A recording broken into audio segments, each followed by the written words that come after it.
Assalomu alaykum Fara Center obunachilari. Xo'p, sizlarga podrobniy qilib YouTube kanalimizda hozirgi ishimizni tushuntirib bermoqchiman. Kameramni yo'q olib keling.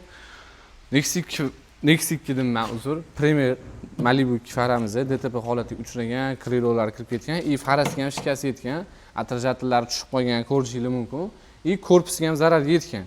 Xo'p, yengisi где-то 650-750 dollar atrofida turadi originali. Undan ko'ra restavratsiya qilsangiz ancha yaxshiroq bo'ladi. Bizda наличиеda oynasi ham bor, orqa korpusi ham bor. Olib kelsangiz, hop bu akamizning o'zlariga ham hozir где-то 150 dollar atrofida ishlari bitib ketyapti. Hammasi bo'lib, общий shu faralarda 750 dollar qatta, 150 dollar qatta. O'shaning uchun fara xizmati bo'lsa yoki kerak qidirayotgan bo'lsangiz, bemalol bizga murojaat qilsangiz bo'ladi.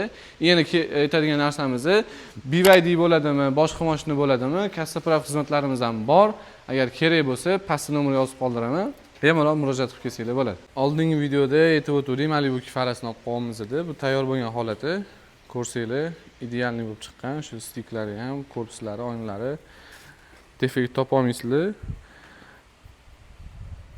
Nima demoqchiman? Agar Malibu'si bor do'stinglar bo'lsa, videoni jo'natib qo'yinglar yoki o'zingizda Malibu bo'lsa, DTP holatiga uchraganda yangi fara olishga shoshib qo'ymanglar. Joyimiz 3 Qahramon ko'ru, Devo servisda keseli kassa-prav xizmatlarimiz ham bor. Bemalol inomarka bo'ladimi, o'zimizdan mashina bo'ladimi, hamma xizmatlarimiz bor.